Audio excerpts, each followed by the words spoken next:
record ya. Nah, sip. Nah, udah ke record. Saya lanjut. Jadi tadi ada pertanyaan, apakah random sampling dan assignment dilakukan setelah atau sebelum treatment?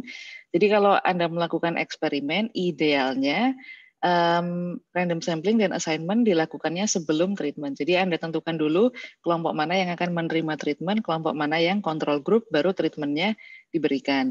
Nah, kemudian pertanyaan berikutnya, apakah memungkinkan melakukan evaluasi dampak dengan metode DID setelah treatment dijalankan? Karena dari kasus SD Impress berarti memungkinkan. Nah, betul. Jadi kalau tadi saya sempat bilang idealnya random assignment itu sebelum treatment, itu secara teori memang seperti itu, tapi ada yang disebut sebagai natural experiment. Nah, natural experiment itu adalah ketika treatment itu sudah terjadi, lalu kita ingin mengevaluasi setelah treatment itu terjadi.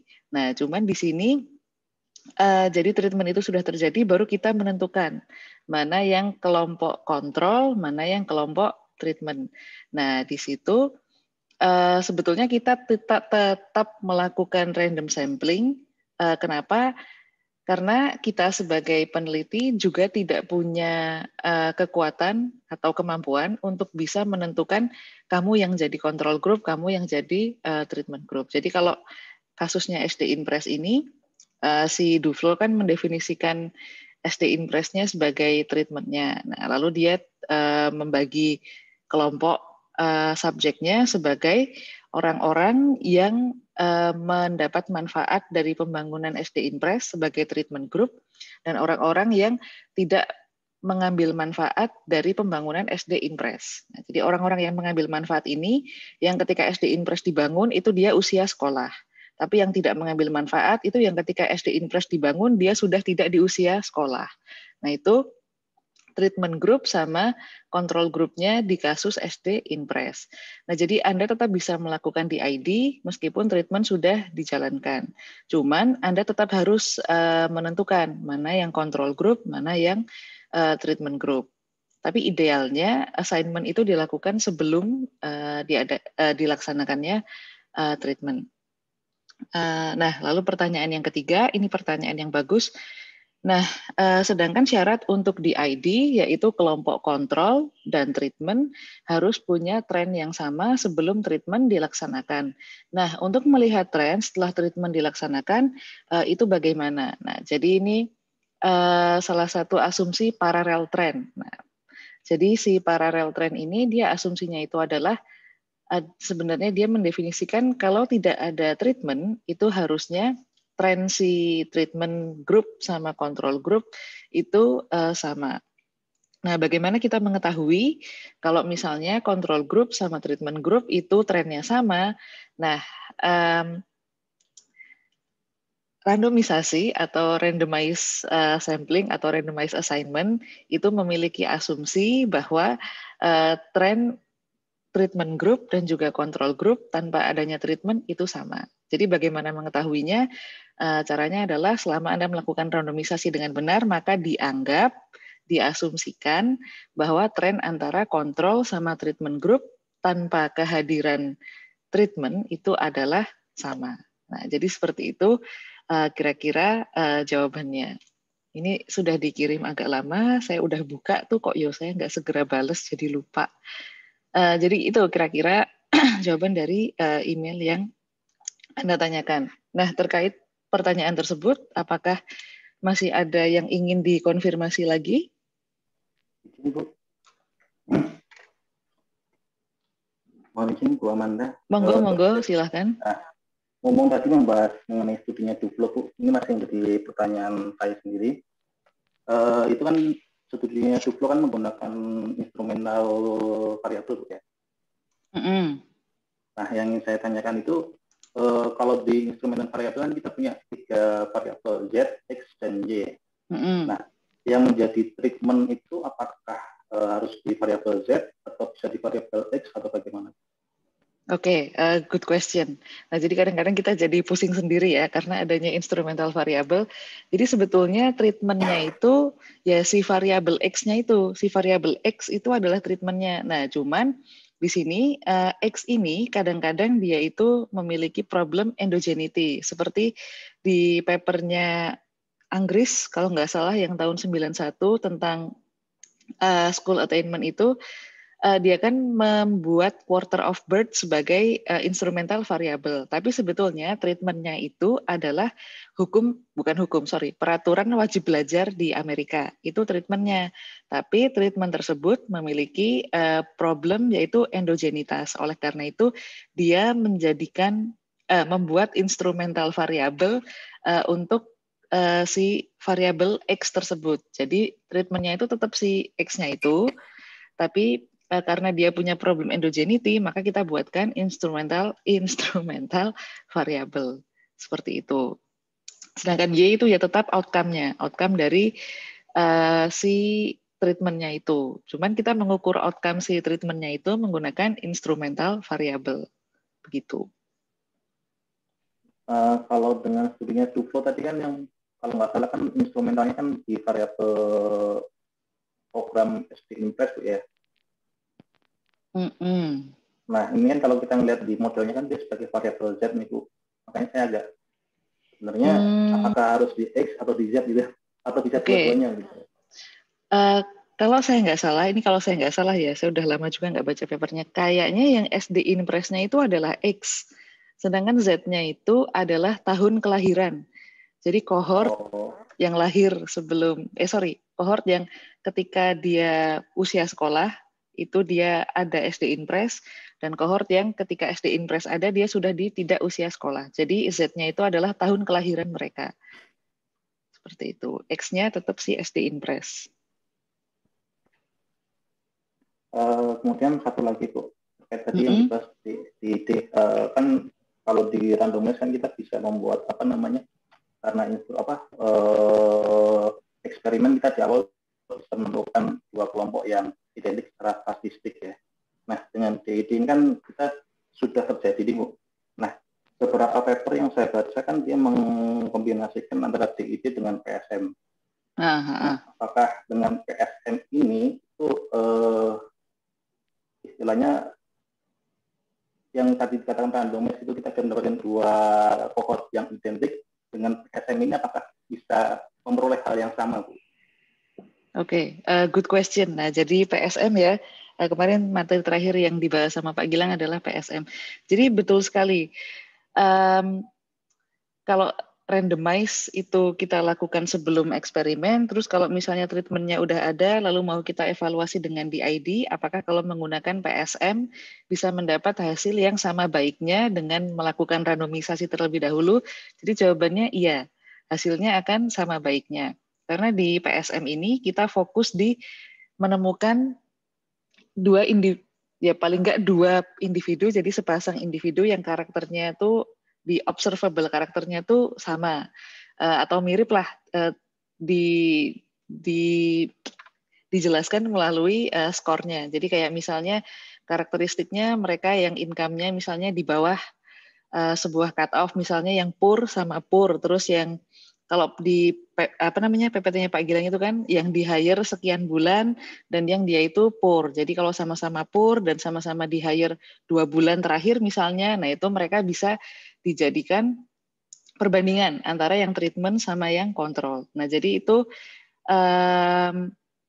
seakan-akan kita jadi punya counterfaktual karena di PSM itu kita jadi bisa lihat mana individu yang karakteristiknya itu paling mirip satu sama lain, seperti itu. Jadi sama-sama bisa menghasilkan hasil estimasi yang baik antara randomisasi sama PSM. Biasanya PSM itu dipakai kalau misalnya yaitu tadi kayak SD Impress udah terjadi dulu treatmentnya, baru kita mau evaluasi. Nah itu biasanya kita pakai PSM, lalu kita akan pakai DID. Seperti itu. Oke? Ya silakan. Nggak apa-apa, santai aja. Terkait dengan PSM ini, kalau di contoh yang diberikan Pak Gilang di slide-nya itu kan untuk membuat dua kohort yang identik ya. Yang saya tanyakan, bisa nggak sih Bu kita dengan PSM itu memperoleh lebih dari dua kohort? Lebih dari dua kohort, lebih dari hanya kontrol dan treatment gitu? Atau mungkin bagaimana? Treatmentnya dalam hal ini treatmentnya ada 2 jenis misalkan. Oh, iya. Nah, ini kita ingin membuat 3 cohort dengan 2 treatment, 1 kontrol. Memungkinkan nggak, Bu, dengan PSM? To be honest, saya kan belum pernah coba pakai PSM ya, tapi secara teori sih harusnya mungkin. Jadi misalnya ada sebuah kebijakan X gitu misalnya. Nah, di situ kita bisa melihat bahwa sebetulnya kebijakan X ini bisa memberikan dampak A sama dampak B. Lalu Anda bagi treatmentnya menjadi yang treatmentnya itu A sama treatmentnya B, lalu ada kontrol group yang tidak merasakan kebijakan ini. Jadi baik A maupun B dia tidak mengalami. Nah itu bisa. Jadi Anda bandingkan yang treatment group A dengan kontrol group, lalu treatment group B dengan kontrol group. Dengan masing-masing yang A sama kontrol pakai PSM, lalu yang B sama kontrol juga pakai PSM, itu memungkinkan. Seperti itu. Oke. Nah, terkait ini ada lagi pertanyaan? Ya, Bu. Terima kasih, Bu. Oke. Nah, sekarang kita bahas. Nah, ini ada beberapa hal yang mau saya bahas hari ini. Oh ya, karena ini kan minggu terakhir sebelum UTS, jadi kalau mau tanya terkait materi, boleh saja. Saya akan bahas PR. Mana sih? Oh ini. Ini PR ke-5 ya, kalau nggak salah. Yang Anda diminta untuk membaca papernya Anggris yang tahun 91. Anggris bukan sih? Sebentar ya. Iya bener, Anggris sama Kruger tahun 91. Nah, kita bahas satu-satu ya.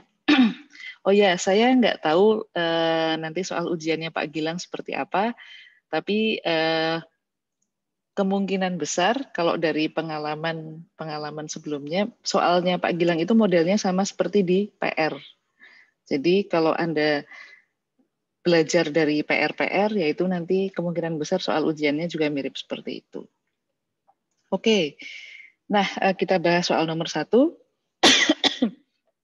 Asumsikan kita ingin mengevaluasi dampak suatu program T. Jadi ada sebuah program T terhadap suatu hasil Y. Kita mengumpulkan data individu setelah program tersebut berjalan dan kita melakukan regresi OLS dengan spesifikasi sebagai berikut. Jadi kita punya model OLS yang sederhana, di mana Y sama dengan beta 0 tambah beta 1 TI ditambah UI. Nah, metode estimasi dampak apakah yang kita gunakan? Nah, apakah asumsi utama yang perlu kita penuhi untuk mendapatkan estimasi dampak yang tidak bias dari regresi persamaan? Jadi gimana caranya supaya beta satunya ini tidak bias? Asumsi apa yang harus dipenuhi agar beta satunya tidak bias? Lalu apakah model 1, ini model 1 itu yang ini, dapat menghasilkan estimasi dampak yang tidak bias? Nah, yang terakhir, asumsikan kita mendapat variabel kontrol X1, X2, sampai XK yang relevan untuk menjelaskan variabel Y di data. Oleh karena itu, sekarang modelnya berubah menjadi seperti ini ya. Kita masukin variabel kontrol tadi.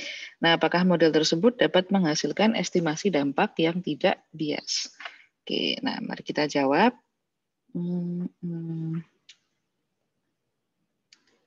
Nah, oh ya, ini sudah sempat dibahas belum ya sama Pak Gilang di kelas?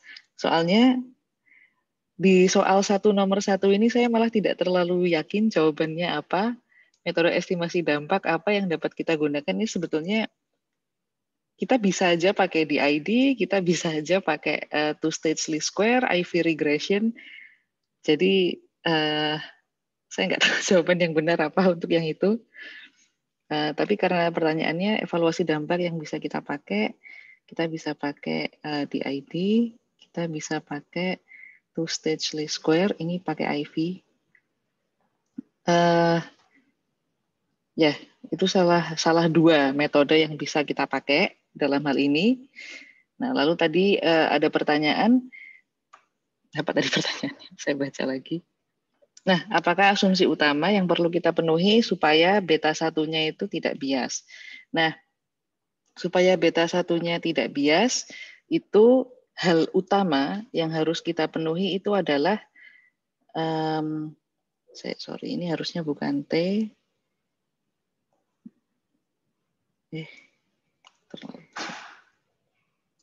Ini sih beta 1T-nya ini dia harus bersifat exogenous. Dia harus bersifat exogenous. Maksudnya exogenous itu apa? Artinya beta 1T ini atau T ini dia tidak boleh memiliki korelasi dengan unobserved variable. Nah, selain itu yang paling utama, yang pertama beta 1T harus bersifat exogenous, itu tidak ada OVB atau omitted variable bias. Jadi untuk model yang sederhana tadi, model 1 ini, supaya dia bisa menjadi model yang paling baik, itu yang pertama, ini harus bersifat exogenous, itu yang pertama. Nah, lalu yang kedua, tidak ada OVB. Jadi, tidak ada variabel lain selain T yang menjelaskan Y. Nah, itu artinya tidak ada omitted variable bias. Tapi kalau ada hal lain selain T yang menjelaskan Y, tapi tidak dimasukkan ke dalam model, nah itu artinya ada omitted variable bias. Omitted variable bias itu secara umum bisa diatasi dengan memasukkan variabel kontrol yang lebih banyak.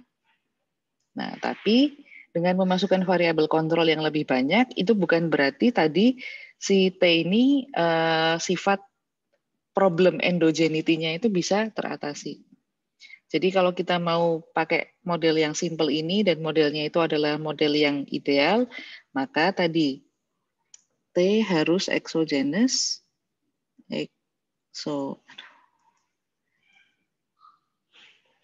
bersifat exogenous dan kita tidak ada omitted variable bias. Nah, ini jawaban buat yang ini. Oke, seperti itu. Nah, lalu yang berikutnya, apakah model 1 tersebut dapat menghasilkan estimasi dampak yang tidak bias? Nah, jawabannya adalah belum tentu. Kenapa belum tentu? Karena di sini ada kemungkinan T tidak bersifat exogenous dan ada omitted variable bias. Jadi kembali lagi ke problem yang ditinta warna merah ini. Nah, yang keempat, asumsikan jika kita mendapat variabel kontrol yang lebih banyak, yang relevan untuk menjelaskan Y, jadi modelnya lebih panjang yang di sini. Apakah model tersebut dapat menghasilkan estimasi yang tidak bias? Nah, jawabannya belum tentu. Kenapa belum tentu? Karena belum tentu permasalahan yang ada di sini itu teratasi. Jadi beneran nggak nih kalau kita tambah variabelnya betul-betul tidak ada omitted variable bias? Belum tentu. Lalu benarkah kalau kita tambah variabel kontrol nanti kita bisa mengatasi sifat T yang ada, apakah pasti T-nya bersifat exogenous? Itu juga belum tentu. Jadi kalau jawabannya belum tentu semua, di soal nomor 1 ini, nah ini ya jawabannya.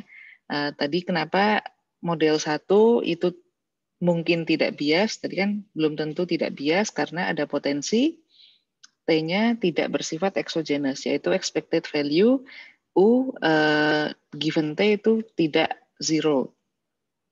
Lalu juga kalau misalnya kita tambah variabel kontrol juga belum tentu tidak bias karena menambah variabel kontrol tidak mengatasi isu endogeneity tadi atau expected value of U given T tidak sama dengan 0. Nah, jadi metode apa yang paling ideal?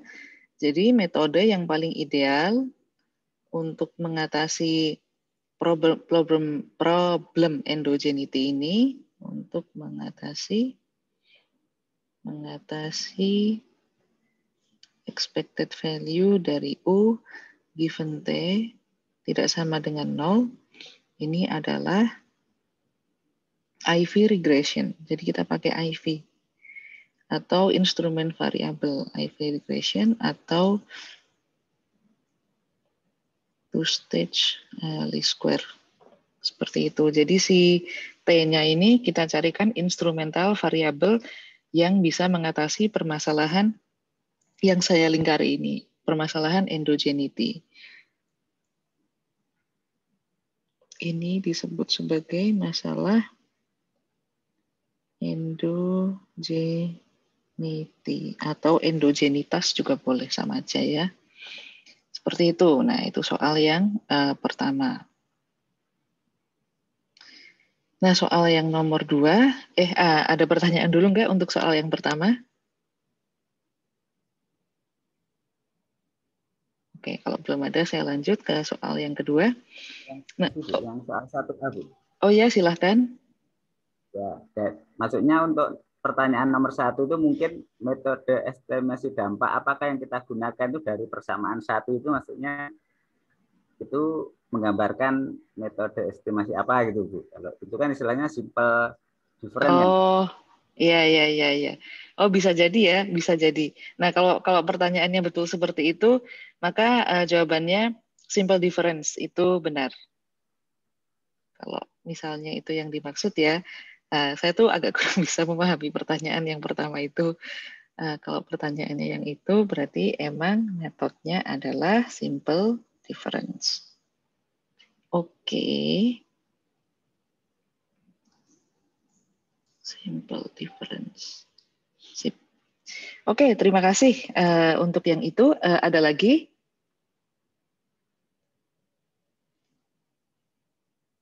Ada. Saya lanjut ke soal. Mau izin Bu Amanda. Oh, silakan. Mungkin saya pertanyaannya mendasar aja. Kalau cara membedakan yang dimaksud dengan eksogen dengan endogen. Oke. Kalau kita dari sudut pandang kita. Mungkin biar agak jelas juga. Kemarin sudah dijelasin sama Pak Gum sih, cuman biar lebih terang. Biar lebih terang. Kalau mau lebih terang dinyalain aja lampunya. Jadi variabel yang bersifat, sebentar ini saya ini ya. Pakai bahasa Indonesia aja. Nah, variabel eksogen. Variabel eksogen itu secara intuisi ya, itu adalah secara intuisi dia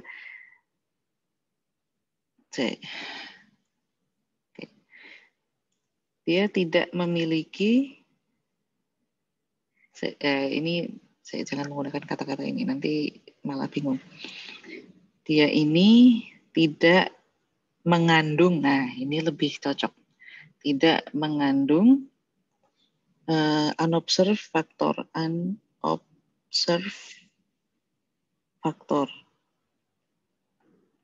Nah, maksudnya tidak mengandung unobserved factor itu adalah variabel ini tuh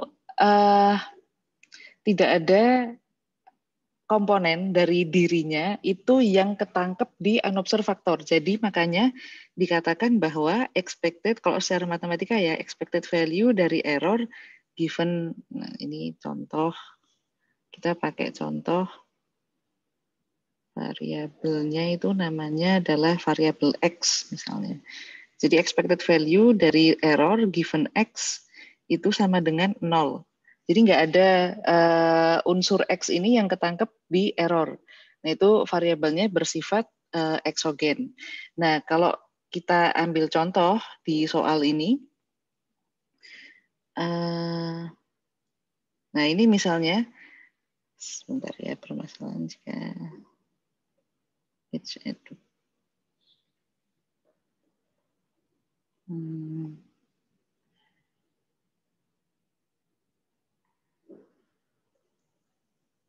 Oke. Satu, dia tidak mengandung unobserved factor. Terus yang kedua, biasanya ini secara intuisi variabel eksogen itu, istilahnya apa ya? Sebentar.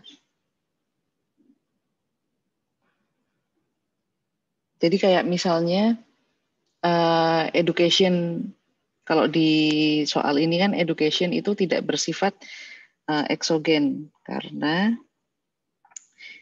artinya tadi adalah IV yang baik karena secara umum berkorelasi dengan pendidikan. Oke. Nah jadi sebentar ya, saya tidak menjelaskan ini dengan baik. Mohon izin Pak Amanda. Iya silakan. Kalau saya mencoba memahami eksogen itu artinya di dalam model itu tidak ada variabel lain yang berkorelasi dengan edu dan Y yang tidak diobservasi. Itu kira-kira salah nggak, Bu? Bisa diulang? tidak ada variabel lain yang berkorelasi dengan X dan Y yang tidak diobservasi. Oh, tidak ada variabel lain selain X dan Y yang tidak ada variabel lain yang berkorelasi dengan X dan Y yang tidak diobservasi. Berarti sama dengan ini kan maksudnya? Ya, kalau saya mencoba memahami seperti itu, Bu. Jadi variabel yang menjelaskan X sama Y itu adalah semua yang ada di dalam model, tidak ada yang di luar model. Seperti itu kan maksudnya? Ya, apakah itu keliru atau enggak, Bu, pemahaman seperti itu? Itu tidak keliru, jadi itu benar. Jadi variabel eksogen itu tidak mengandung unobserved, itu maksudnya hal-hal yang di luar model itu tidak menjelaskan variabel tersebut. Itu variabel eksogen. Nah, tapi selain itu juga biasanya variabel eksogen itu saya contoh variabel yang mengandung endogenity dulu ya. Jadi variabel yang dia itu endogen itu dia mengandung unobserved factor.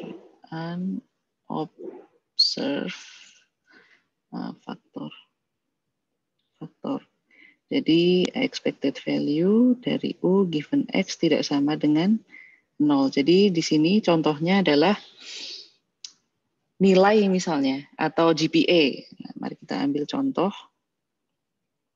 Contoh di sini adalah GPA atau nilai. Nah, jadi nilai ini kan dipengaruhi oleh berbagai macam faktor. Nah, kalau misalnya faktornya bisa ketangkep di dalam model, misalnya ya, GPA dipengaruhi oleh berapa jam dia belajar. Nah, ini kan bisa ketangkep di dalam model. Atau GPA dipengaruhi oleh apakah dia ikut les tambahan atau tidak. Ini kan misalnya kita bisa damikan dan masukkan ke dalam model. Nah, tapi di sini ada faktor yang mempengaruhi GPA yang tidak bisa dimasukkan ke dalam model. Misalnya ability. Nah, ability seseorang itu kan tidak bisa ditangkap ke dalam model kan, karena susah mengkuantifikasi ability. Nah, mungkin ada yang bilang bahwa oh ability mungkin bisa diproksikan dengan IQ. Nah, tapi banyak juga yang mengatakan oh enggak bisa seperti itu, enggak selalu seperti itu. Jadi dia ada peneliti yang mengatakan bahwa ability ini memang tidak bisa ditangkap ke dalam model. Nah, tipe variabel seperti ini yang dia punya faktor di luar model yang mempengaruhi dia. Nah, ini kan bisa masuk ke dalam model. Bisa masuk ke model.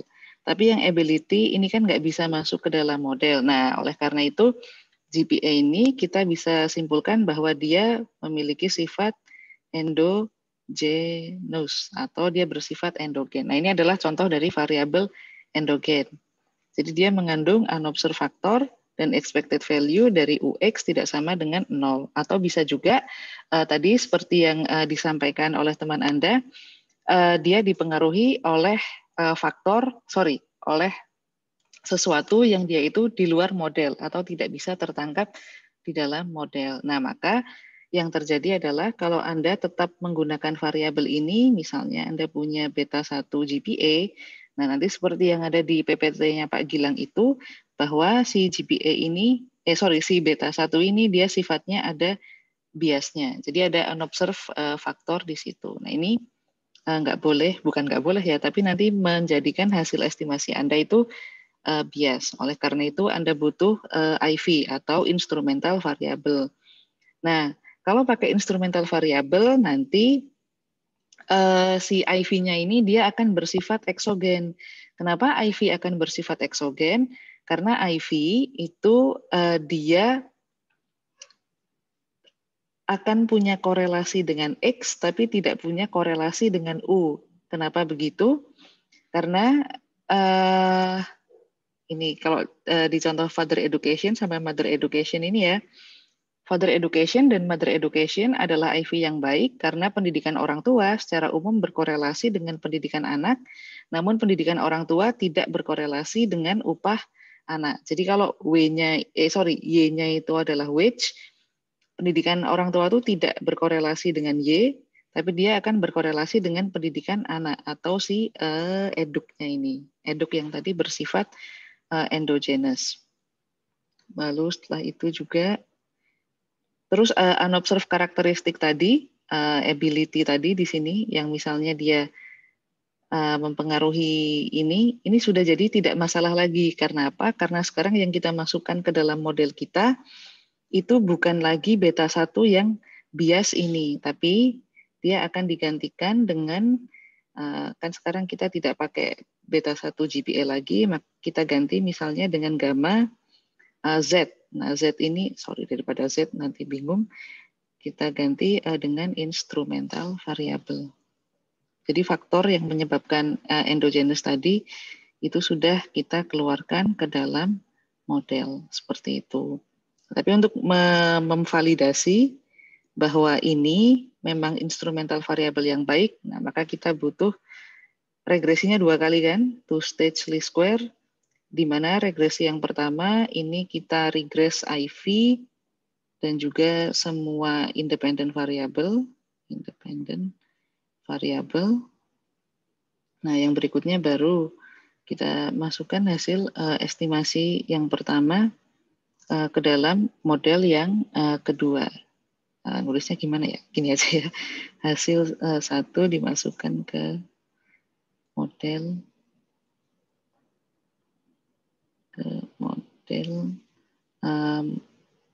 model awal. Yang satu ini IV regression model awal itu yang awalnya mengandung endogenity tadi. Kalau di soal nomor 2 ini berarti model awalnya adalah yang ini. Cuman sekarang instead of pakai beta 2 eduk ini, kita ganti menjadi father education dan mother education. Nah, jadi seperti itu. Agak ribet sih memang ya penjelasannya endogenous sama exogenous ini. Tapi begitu Anda punya variabel yang kira-kira di situ, ini kayaknya variabel ini dipengaruhi oleh sesuatu yang nggak bisa tertangkap di model. Nah, maka saat itulah Anda bisa mengambil asumsi bahwa variabel ini bersifat endogen. Tapi kalau Anda yakin bahwa variabel ini tidak dipengaruhi oleh hal-hal yang tidak tertangkap di model, berarti variabel tersebut bersifat eksogen. Seperti itu. Tapi in general, ya tentu saja pasti ada hal-hal yang tidak tertangkap di model. Biasanya sih si peneliti itu akan pertama memasukkan variabel tersebut apa adanya dengan OLS. Nah, baru habis itu dia coba cari IV-nya, lalu regresi IV, lalu dibandingkan hasilnya antara yang OLS sama yang pakai IV. Lalu nanti dia akan ambil kesimpulan mana hasil yang lebih bagus dari keduanya itu. Dan biasanya juga peneliti itu mengetahui variabel itu endogen atau eksogen itu dari background teori. Jadi bukan dihitung statistik seperti apa bagaimana, bukan, tapi dari background teorinya. Jadi kalau di literatur ekonomika pendidikan itu memang GPA, education itu mereka dianggap bersifat endogenous karena di literatur dianggap banyak faktor di luar model yang mempengaruhi hal tersebut. Oke, agak panjang dan muter-muter penjelasan saya. Semoga membantu. Apakah cukup membantu?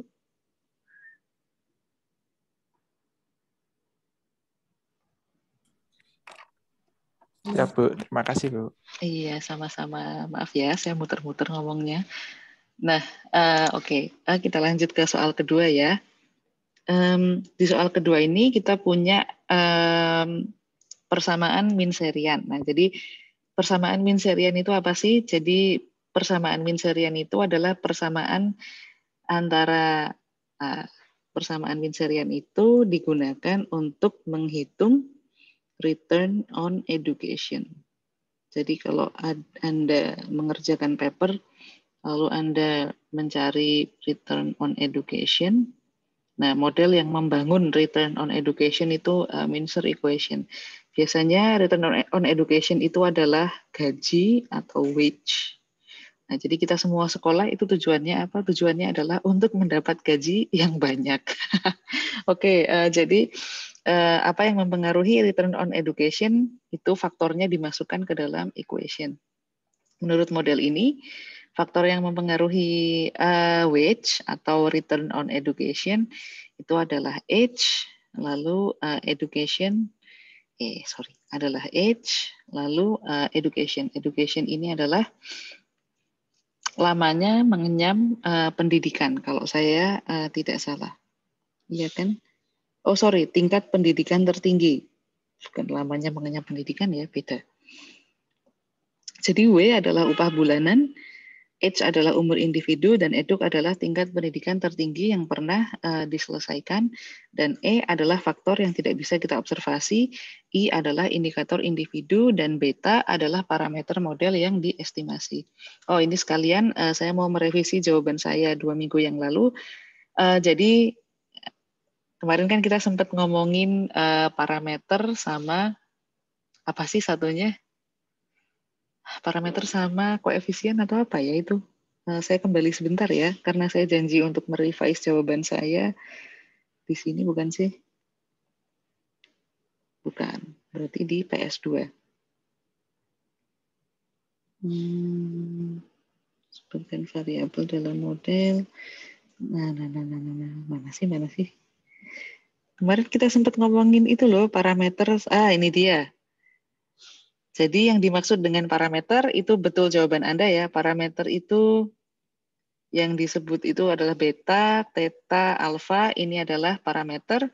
Sedangkan variabel, yang dimaksud dengan variabel itu adalah Y, D, X. Nah ini variabelnya, parameternya adalah yang beta, theta, alfa, segala macam. Oke. Itu jawaban yang benar untuk persoalan 2 minggu yang lalu. Oke, jadi jawaban yang Anda berikan itu sudah benar kemarin. Sampai mana tadi? Nah, jadi ini beta adalah parameter model yang diestimasi. Nah, apakah masalah utama jika Anda menggunakan metode OLS untuk mengestimasi dampak dari pendidikan terhadap upah dengan model 3 di atas? Nah, permasalahannya akan sama ya seperti yang soal nomor 1 tadi. Permasalahannya adalah education berpotensi bersifat endogenous. Artinya expected value dari U given eduk itu tidak sama dengan 0. Oke, nah jadi kita bisa bilang juga ya, jadi education itu kan tingkat pendidikan tertinggi. Nah tingkat pendidikan tertinggi itu juga ada faktor-faktor yang mempengaruhi dia yang tidak ada di dalam model. Kita bisa bilang salah satu faktornya ya ability tadi juga ya. Karena semakin tinggi ability seseorang, itu kemungkinan dia untuk mengenyam pendidikan semakin tinggi itu juga ada. Jadi makanya di sini ada unobserved factor seperti contohnya ability. Berarti ada faktor endogeneity di situ. Nah, yang berikutnya, semisal Anda memiliki 2 variabel, yaitu tingkat pendidikan ayah sama tingkat pendidikan ibu. Nah, diskusikan apakah kedua variabel merupakan instrumen yang baik. Nah, di sini saya membuat jawaban di mana saya berargumen bahwa ini adalah instrumen variabel yang baik. Nah, kenapa keduanya adalah instrumen variabel yang baik? Karena father education sama mother education itu adalah IV yang baik karena pendidikan orang tua secara umum berkorelasi erat dengan pendidikan anak. Nah, jadi misalnya orang tuanya ini dia mengenyam pendidikan sampai S1 misalnya. Nah, kemungkinan dia menyekolahkan anaknya sampai paling tidak S1 itu sangat tinggi. Jadi pendidikan orang tua ini berkorelasi dengan pendidikan anak. Atau misalnya kalau orang tuanya tidak mengenyam pendidikan menengah dan atas, misalnya cuman SD aja misalnya, karena dia lebih memilih untuk bekerja, setelah itu misalnya keadaan perekonomian memang mengharuskan dia bekerja, maka dia juga akan most likely mengatakan pada anaknya bahwa ya bantu kerja dulu, itu pendidikannya nanti belakangan aja atau lain kali aja. Nah, jadi ada korelasi erat antara pendidikan orang tua sama pendidikan anak. Nah, tapi pendidikan anak itu tidak berkorelasi dengan upahnya anak. Pendidikan orang tua tidak berkorelasi dengan upah anak. Berarti Veduk dan Meduk mempengaruhi berkorelasi dengan eduk, tapi tidak berkorelasi dengan wage. Oke, jadi itu alasan kenapa mereka adalah IV yang baik. Yang nomor 3, jelaskan prosedur yang Anda gunakan untuk menguji apakah VEDUK dan MEDUK merupakan variabel instrumen yang relevan. Ini nanti nomor 3 sama nomor 5 saya jawab barengan aja. Kita jawab nomor 4 dulu. Jelaskan makna dari asumsi eksogenitas untuk estimasian dengan model IV dengan instrumen VEDUK dan MEDUK. Penjelasan bahwa variabel instrumen VEDUK MEDUK tidak berkorelasi dengan E tidaklah cukup. Oke. Jadi kita yang nomor 4 ini.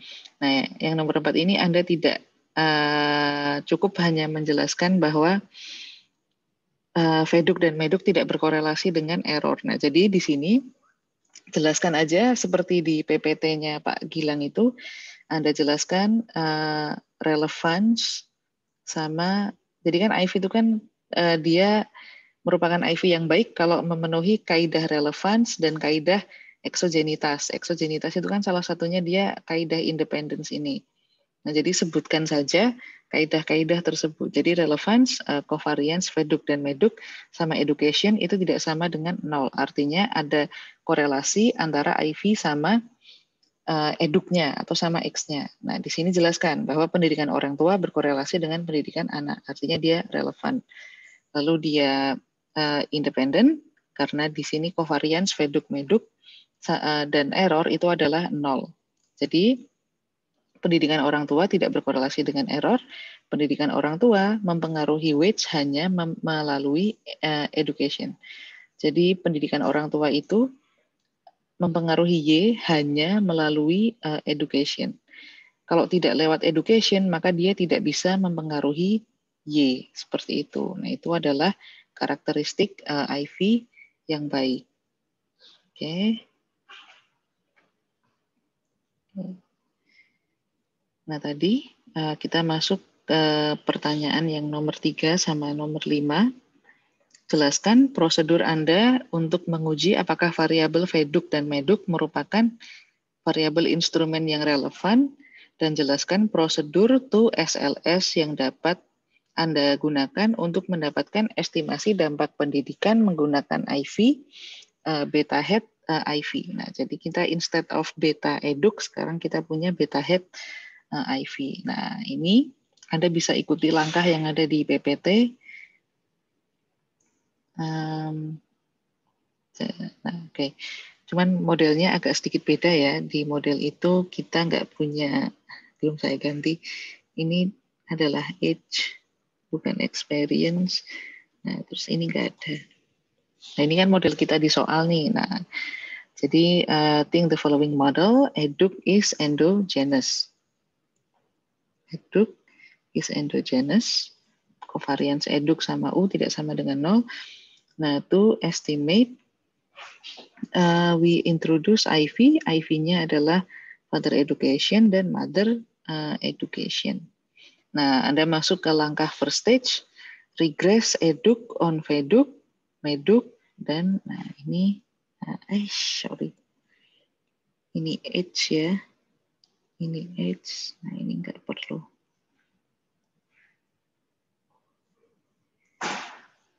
Nah, kalau udah, nanti Anda akan dapat nilai eduk head, ya kan? Nah, second stage, regress to wage on eduk head. Eduk head and age. And the coefficient eduk head of eduk head is desired beta 1. Seperti itu. Nah, test of endogeneity, ini Anda bisa lakukan. T is exogenous. Oke, test of endogeneity ini H0-nya adalah variabel T, dalam hal ini variabel eduk ya, itu bersifat endogenous. Kalau misalnya, H0-nya itu adalah eduk bersifat exogenous. genus. Jadi kalau misalnya kita mereject H0, berarti eduk bersifat endogenous. Kalau kita fail to reject H0, berarti eduknya exogenous. Nah, reject if p-value lebih dari 0,05. Ini test of endogeneity. Lalu Anda bisa melakukan test of relevance. Nah, ini untuk IV-nya ya. Jadi ini adalah tes yang digunakan untuk variable education tadi, variable T dalam hal ini. Sebenarnya contohnya eduk ya, jadi saya iniin eduk. Nah, ini instrumen ini tadi yang father education sama mother education. Sorry, ini kayaknya tulisannya bukan itu. Nah, tapi ini father education sama mother education. Nah, kalau H0-nya itu adalah Z is a weak instrument, maka reject H0, Z is a strong instrument. Reject if H0 is bigger, if p-value is bigger than 0.05. Lalu ada juga test of over-identification restriction. Oke, nah jadi ini langkah yang bisa Anda ikuti. Nah, sebenarnya test of relevance ini yang ada di stage 1, Jadi di stage 1 ini kalau misalnya variabel veduk sama meduknya ini tidak signifikan atau di sini H0-nya gagal ditolak, nah maka veduk sama meduk ini bukan IV yang bagus. Anda harus cari variabel lain untuk dijadikan IV. Tapi kalau dia signifikan, nah itu dia bisa dijadikan IV. Jadi dia harus signifikan ya di sini. Kalau nggak signifikan, nggak bisa di situ. Oke.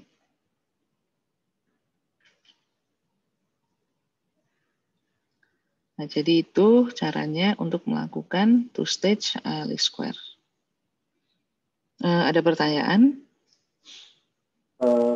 Jenis ujinya uji F atau bukan itu? Gimana? Uji untuk relevansi itu disebutnya uji F atau bukan? Oh, ini ya. Jenis ujinya itu. Setahu saya ini uji T. Jadi kita cek satu-satu. Si veduk sendiri, si meduk sendiri. Jadi kalau dalam hal ini, waktu kita meregress eduk on veduk sama meduk, ini andai kata, misalnya ya, di sini kita punya nanti, katakanlah gamma 1, di sini gamma 2. Nah, karena IV kita 2, IV kita veduk sama meduk, nanti yang di dalam eduk head ini kita masukin gamma 1 dan gamma 2. Jadi nggak cuman gamma 1 tok atau gamma 2 tok. Kalau gamma 1 tok itu berarti IV kita cuman veduk. Tapi kalau gamma 1 dan gamma 2 berarti IV kita veduk dan meduk. Karena IV itu boleh lebih dari satu. Jadi boleh satu variabel itu instrumental variabelnya lebih dari satu. Jadi ini kita pakainya t-test, bukan f-test. Kalau f-test nanti age-nya juga ikut masuk. Jadi enggak, kita pakainya t-test. Seperti itu. Oke, ya. Yang pengujian terakhir saya masih belum paham, Bu, yang over-restriction itu maksudnya apa ya? Nah, oke, mari kita bahas. Saya juga agak bingung, jadi kita lihat PPT-nya Pak Gilang bersama-sama. Instrumental variable.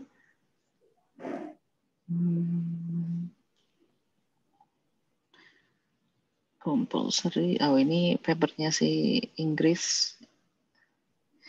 Mana ya? Veteran is endogenous. Oke.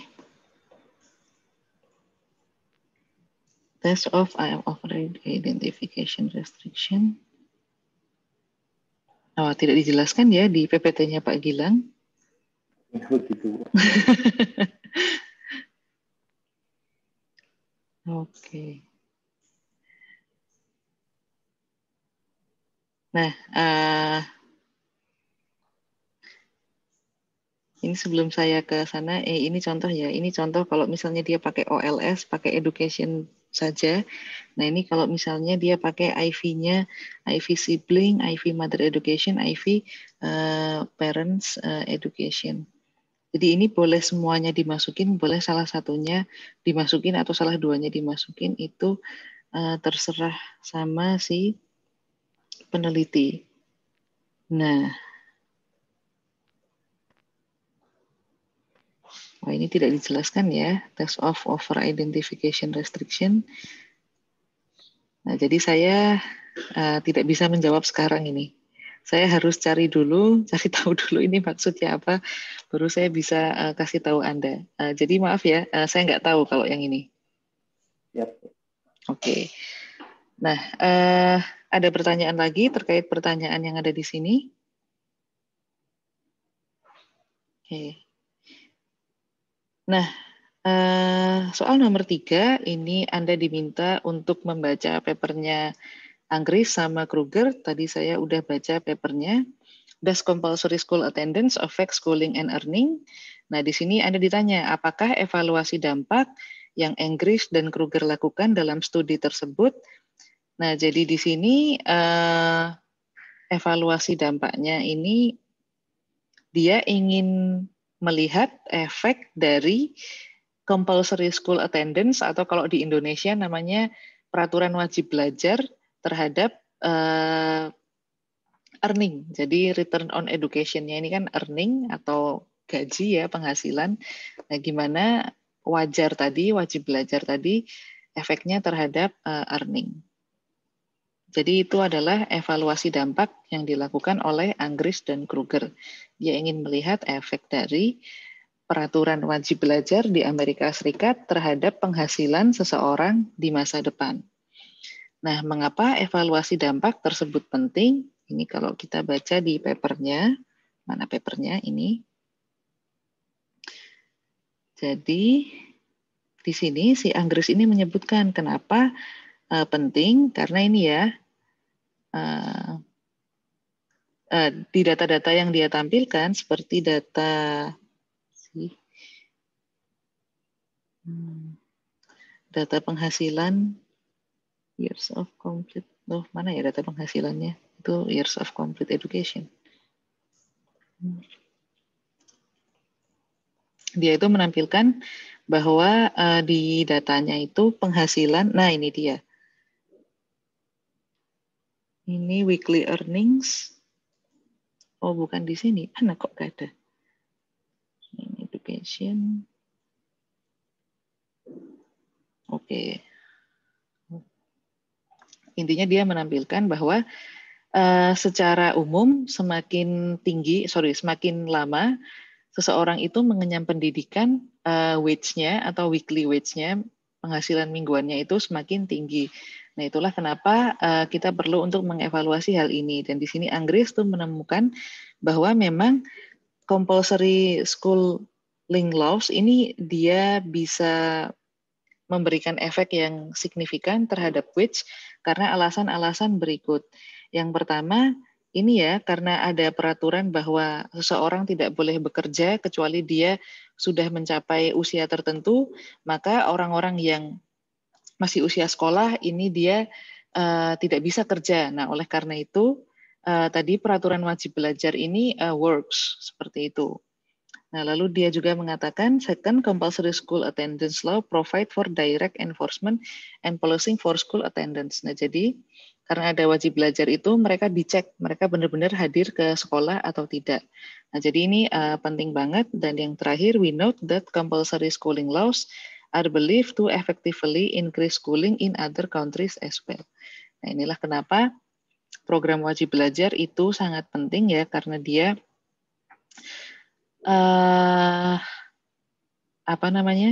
dia benar-benar force people to go to school because people actually go to school. So this is important to evaluate this policy.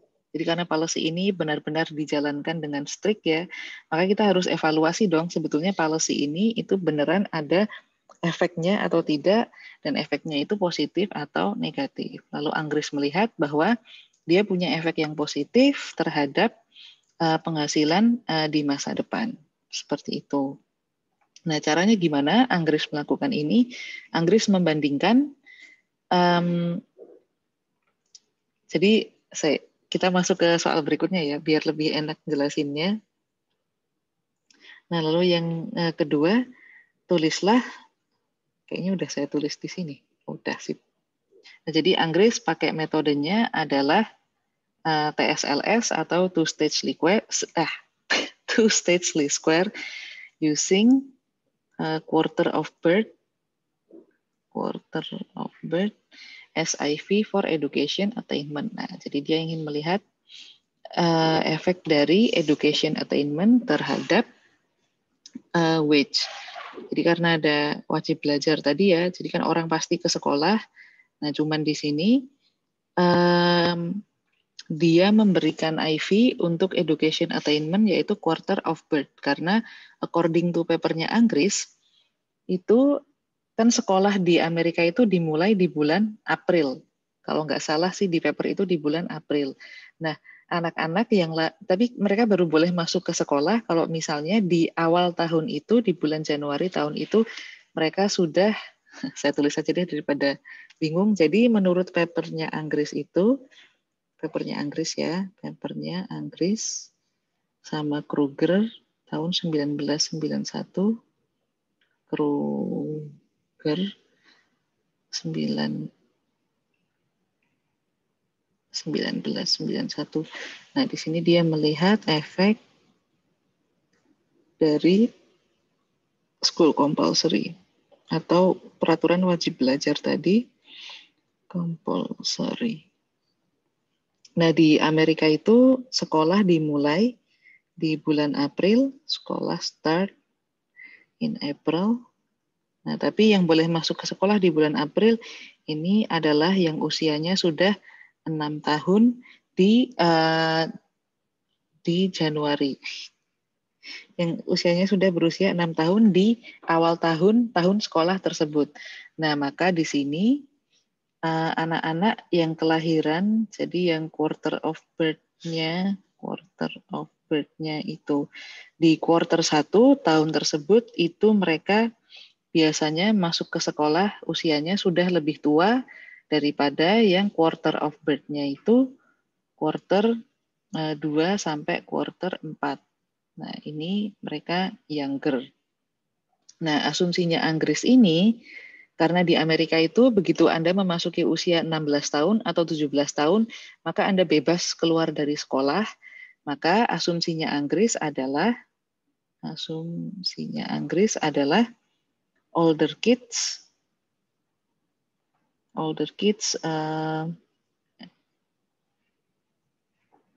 enroll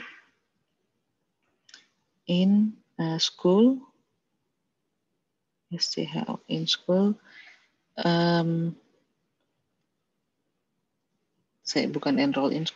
older kids stay in school. Nah, itu dia lebih tepatnya. Stay in school. Jadi mereka ada di sekolah itu lebih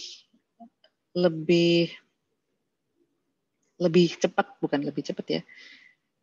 Ini daripada older, saya susah nulisnya. Younger kids stay in school longer. Nah, older kids stay in school shorter. Nah, jadi karena anak-anak yang masuk ke sekolah ini usianya lebih tua, maka ketika mereka lagi sekolah, itu kan mereka akan duluan mencapai usia 17 tahun atau 16 tahun. Nah, waktu itu mereka boleh drop out dari sekolah. Sedangkan yang quarter 2 sampai 4 ini, karena ketika mereka masuk, mereka lebih muda, maka mereka akan stay di sekolah lebih lama daripada yang lebih tua. Nah, si Anggris ini di sini menjadikan quarter of birth ini sebagai IV untuk school attainment. Jadi berapa lama seseorang itu mengenyam pendidikan, itu IV-nya adalah quarter of birth. Asumsinya Anggris, yang quarter of birth-nya Q1 itu lebih sebentar sekolahnya daripada yang quarter of birth-nya 2 sampai 4. Nah, itu papernya Anggris. Nah, terus nanti papernya Anggris itu melihat bahwa school compulsory itu memang ada efeknya terhadap wage. Dan dia melihat bahwa yang stay in school longer atau yang quarter of birth-nya 2-4, ini nanti wage-nya secara rata-rata lebih tinggi daripada yang quarter 1. Jadi itu inti dari papernya Anggris. Oke. Waktu zaman tersebut papernya Anggris ini sakti banget ya, karena belum ada yang melakukan seperti itu. Terus zaman sekarang banyak diadaptasi oleh orang-orang. Nah, yang kedua, tuliskan spesifikasi model regresi seandainya Anda ingin mengevaluasi dampak pendidikan terhadap upah menggunakan OLS. Nah, kita ikuti aja ya model OLS-nya Anggris. Model OLS-nya Anggris itu adalah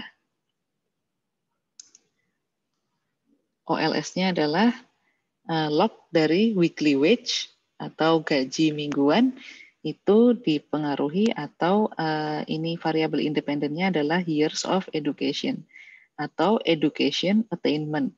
Jadi ini eduk aja gitu boleh sih. Nah, jadi log wage sama dengan alpha tambah beta years of education ditambah error. Seperti itu. Nah, ini model OLS-nya Anggris. Jadi Anggris ini di dalam papernya dia buat dulu model OLS-nya, lalu hasilnya apa, lalu dia buat juga two-stage least square-nya, dia juga pakai mengikuti modelnya Wald. Nah, nanti dari model-model tersebut sama Anggris dibandingkan satu sama lain.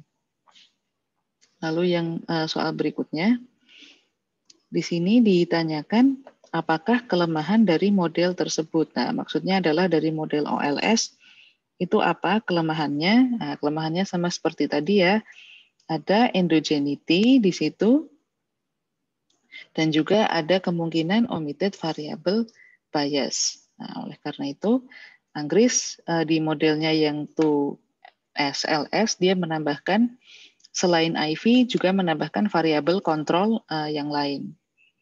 Oke. Nah, kita masuk ke soal nomor 4.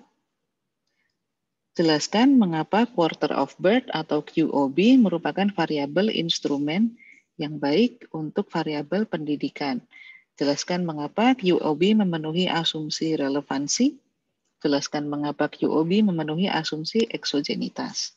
Nah, ini tips ya, nanti kalau Anda ngerjain soal ujian, pertanyaannya adalah jelaskan kenapa variabel Z itu merupakan IV yang baik. Nah, itu ikuti aja soalnya Pak Gilang di sini, maka jelaskan asumsi relevansi sama jelaskan asumsi eksogenitas.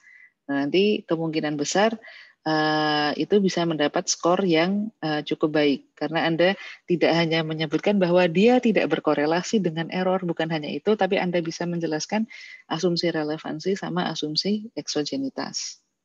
Nah, kemungkinan besar nanti kalau dijelaskan dengan benar ya bisa full score. Seperti itu kira-kira. Oke, lanjut nih tadi.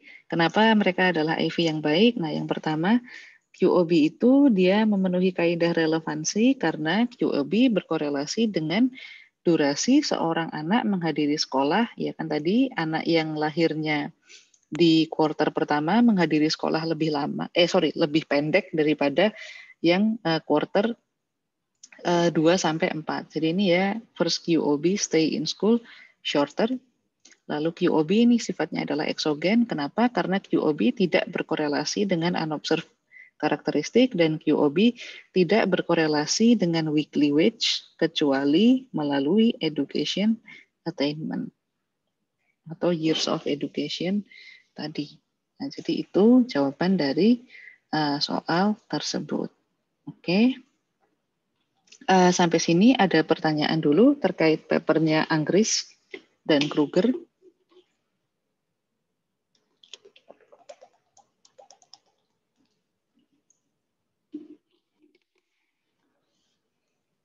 Enggak ada. Oke, baik kalau begitu. Nah, soal yang keempat ini, saya gagal melakukan mengerjain soal yang keempat ini, saya gagal karena somehow database yang saya download dari sini itu nggak bisa saya buka di Stata. Jadi saya nggak bisa membantu Anda untuk menjawab soal nomor 4 ini. Oleh karena itu juga, saya tidak bisa membantu Anda untuk solving this one because I face similar problem. Ini PR yang terakhir kan, di mana Anda diminta untuk mereplikasi papernya Jacob, Xu, Sommer, sama Bloom. Nah ini saya nggak bisa buka elok. Jadi nggak bisa mendapatkan datanya. Saya juga nggak bisa buka Seamaster, nggak tahu kenapa akun Seamaster saya itu error. Jadi saya juga nggak bisa memasukkan absen Anda ke dalam Seamaster dan juga absen kelas-kelas saya yang lainnya. Jadi harus dibantu sama akademik. Oke, nah itu pembahasan soal dari saya. Ada pertanyaan terkait materi atau soal yang belum dipahami? Satu bahasan yang tadi yang mengenai asumsi exogen ya untuk variabel instrumen. Nah kemarin sempat ya untuk variabel yang tadi Bu, yang eduk tadi Bu, dengan eduk. Nah kemarin sempat diskusi juga di kelas itu terkait dengan asumsi exogen itu Bu. Jadi ada isu yang diangkat adalah asumsi exogen ini agak sulit dipenuhi karena ada variabel lain yang menyebabkan variabel Z-nya menjadi endogen Bu. Di sini kemarin Pak bilang mengangkat isu mengenai motivasi Bu. Nah dari situ kemarin kita juga sempat diskusi di kelas juga, kira-kira maksudnya apa ini?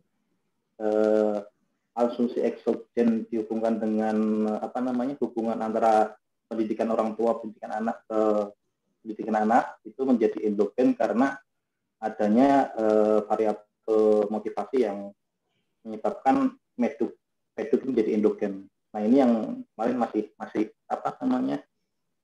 belum clear simpulannya seperti apa itu. Oke, sebentar ya, saya cariin dulu. Relevant such that relevant not correlated. Saya mau buka bagian itu relevan sama exogen assumption yang ada di PPT.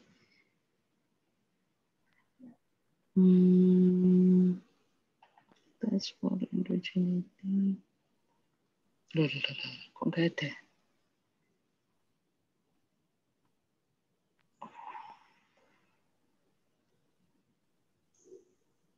Nah.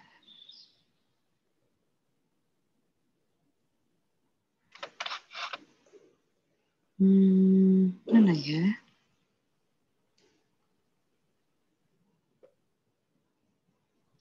Oh, ini juga dibahas di sini rupanya.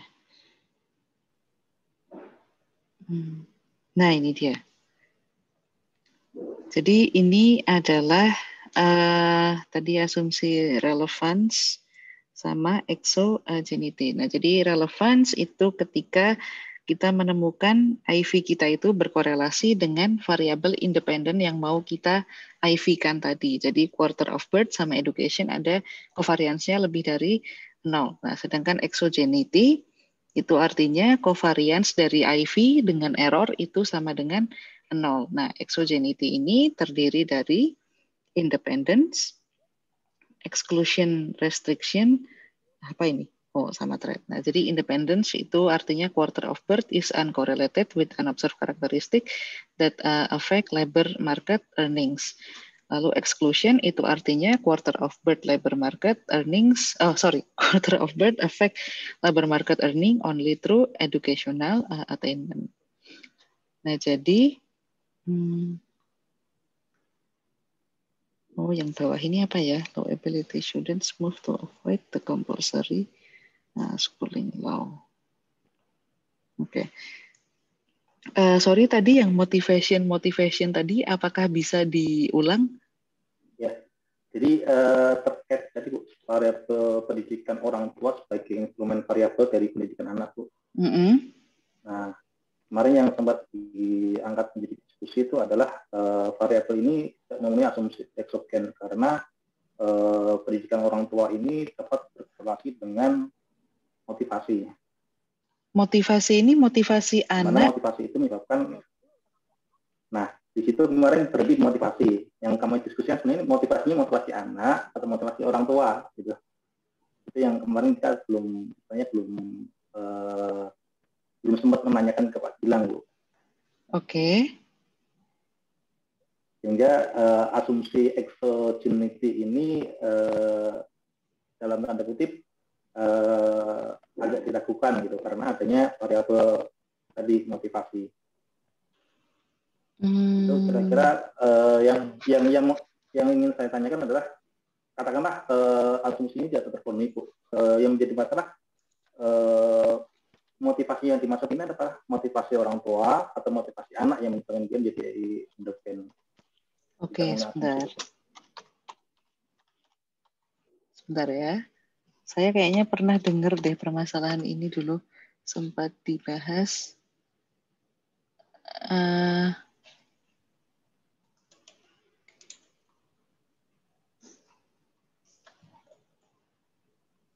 Jadi father education dan mother education ini asumsi exogenity-nya itu diragukan karena adanya tadi faktor motivasi.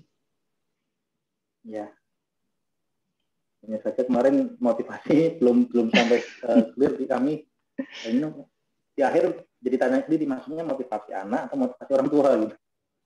Oke, ya mari kita nggak ada di sini ya, nggak ada di PPT ya? Nggak ada, Bu.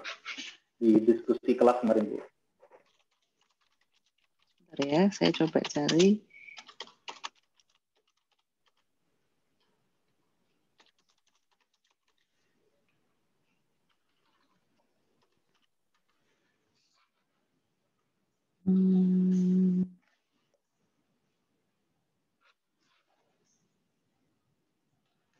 Significant affecting similarly the causal effect of parent. Wah, saya juga jadi bingung nih. Sepertinya kok di sini di paper-paper yang saya ketemu ini mengatakan bahwa parents education itu adalah IV yang baik. Why parents?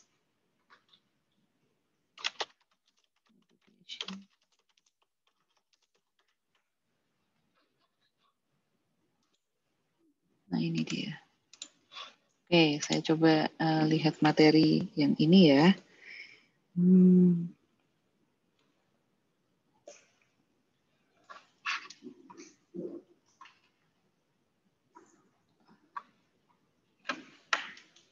Nah, di sini asumsinya dia exogenous.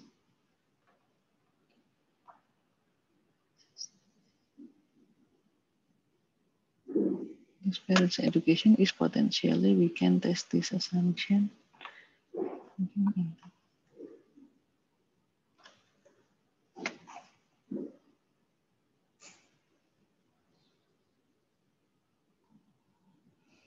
Wah, tidak disebutkan juga ya.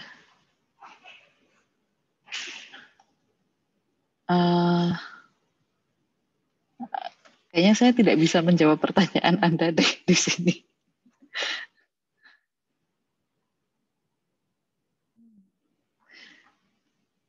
Because I'm not sure what motivation, ini apakah motivasi anak atau motivasi orang tua atau apakah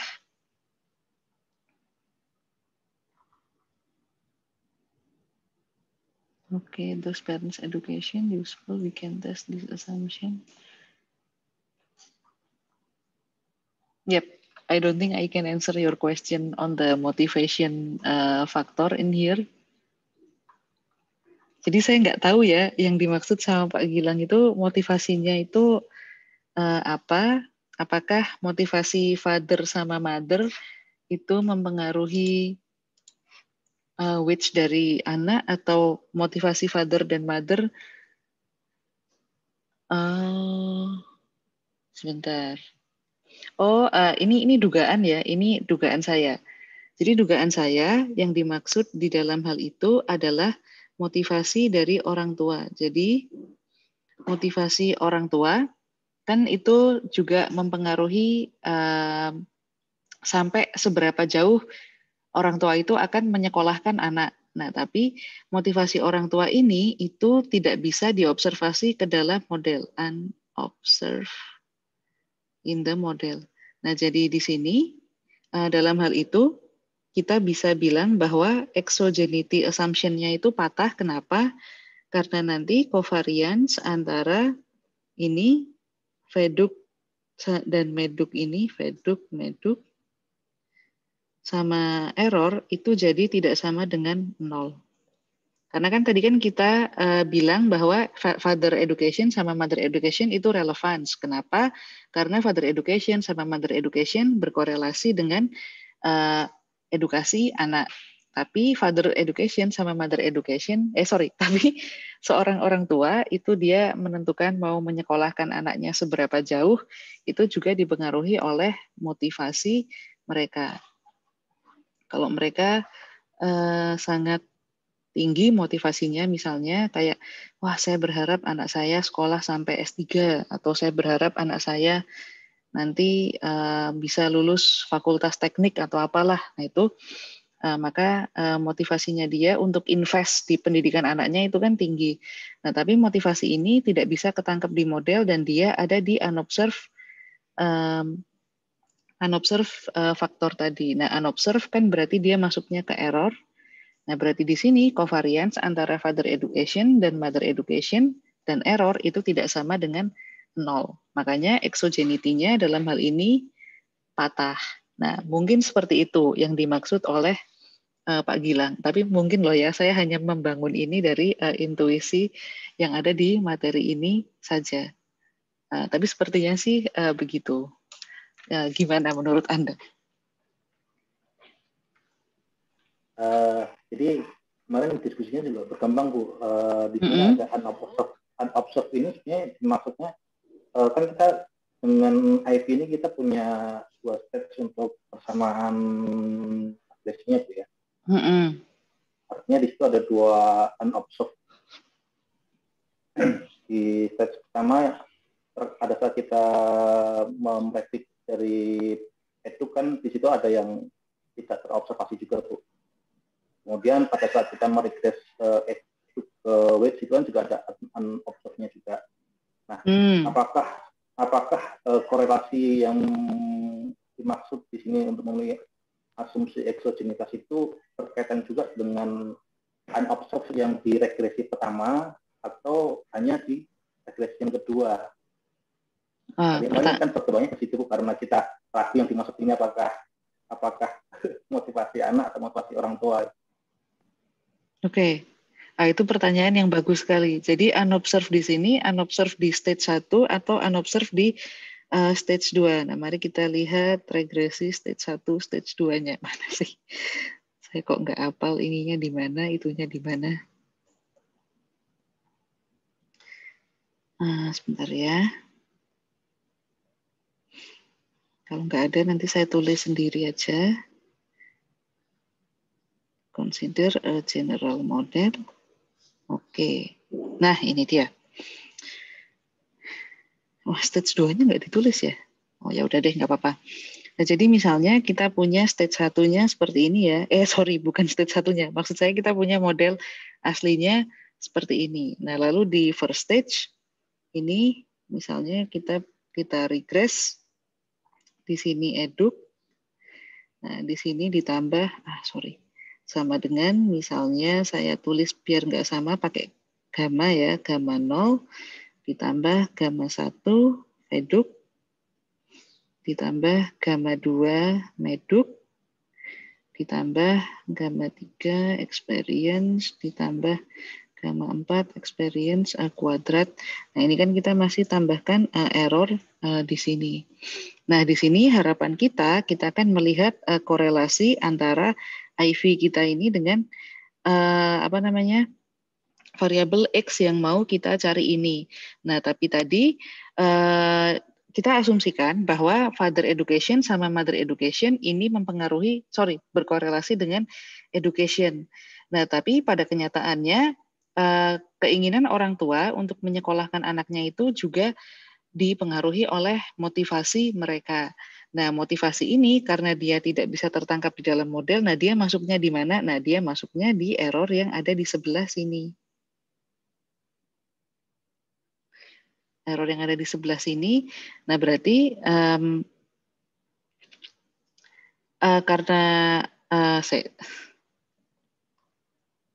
Jadi ada unobserved faktor di sebelah situ si motivation tadi.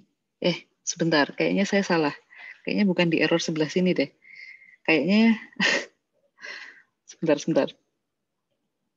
Father education sama mother education berarti harusnya di sebelah sini ya, bukan di sebelah situ. Jadi unobserved itu adalah segala sesuatu yang tidak ada di model. Jadi yang ada di U sini. Jadi kalau tadi father education sama mother education itu mempengaruhi wage hanya dan hanya dari eduk, tapi sekarang karena ada dipengaruhi oleh sesuatu yang di luar sini, maka dia mempengaruhi wage-nya bukan hanya lewat sini, tapi lewat sini juga. Nah, ini berarti dia bukan IV yang baik dan dia IV yang tidak bersifat eksogen. Jadi bukan E yang ada di sini ya, tapi U yang ada di sini. Karena tadi Z yang baik itu atau IV, jangan Z deh, IV yang baik dia di sini tadi expected value daripada pakai expected value biar seragam kita pakai ini aja karena covariance dari IV sama U atau error di dalam model itu harusnya sama dengan 0. Nah, motivation tadi membuat covariance antara IV dan U itu tidak sama dengan 0. Jadi U-nya itu adalah U yang ada di sini. U yang ada bukan di first stage maupun second stage, tapi U yang ada di model aslinya. Di model aslinya. Seperti itu.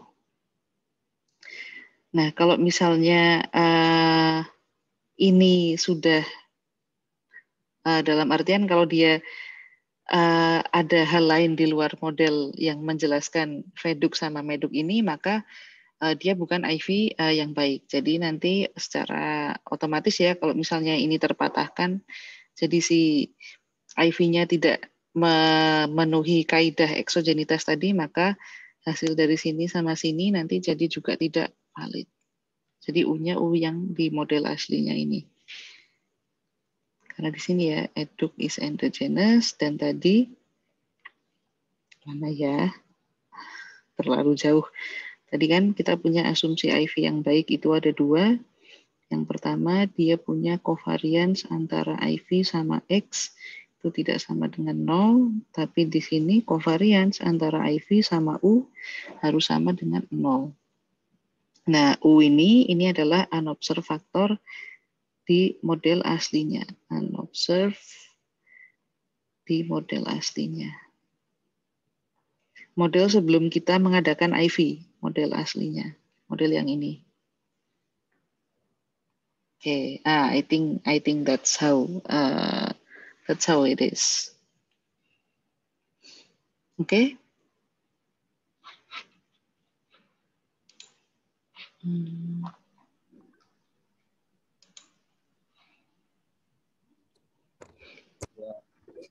Ya, nambah itu ya.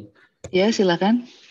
Ya, mungkin kalau terkait dengan motivasi orang tua tadi, istilahnya kan untuk menyekolahkan anaknya itu kan, itu untuk hubungannya kan terkait dengan apa ya, stake yang pertama, stake yaitu terkait dengan capaian pendidikan anak kan gitu. Sedangkan untuk yang motivasi untuk yang kedua itu yang yang tidak diobservasi itu kan hubungannya dengan pribadi tadi atau anak terhadap gaji. Sehingga kalau yang mungkin yang tepat yang tadi untuk motivasi orang tua itu masuknya yang E, sedangkan untuk yang unobserved tadi untuk motivasi di model yang asli itu motivasi dari individu sendiri, istilahnya kan gitu. Jadi untuk merubah nasib bisa asumsinya, makanya dia bermotivasi sekolah yang tinggi semacamnya, seperti itu kan gitu.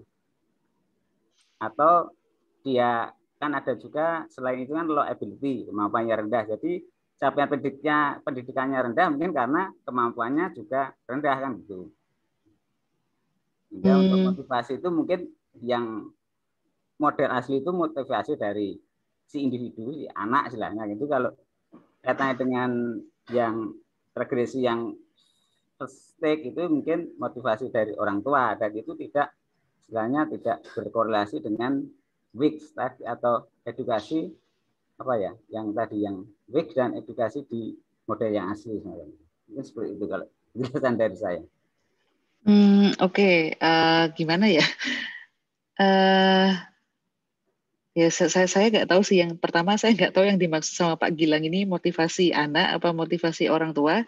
Tapi sebetulnya saya bersihin ya ini biar nggak berantakan banget. Kenapa tadi saya bilang bahwa si motivasi orang tua itu bisa masuk ke U di sini? Karena motivasi dari father eduk sama mother eduk ini kan kalau sudah misalnya ya kita gunakan mereka sebagai IV tanpa kita menyadari bahwa mereka melanggar kaidah eksogenitas. Nah, maka tadi faktor yang melanggar eksogenitas dari father education sama mother education kan masuk ke eduk head di sini. Nah, sebenarnya eduk head di sini itu kan kembali ke model yang awal ini. Cuman bedanya sekarang instead of kita punya eduk, sekarang kita pakai yang eduk head.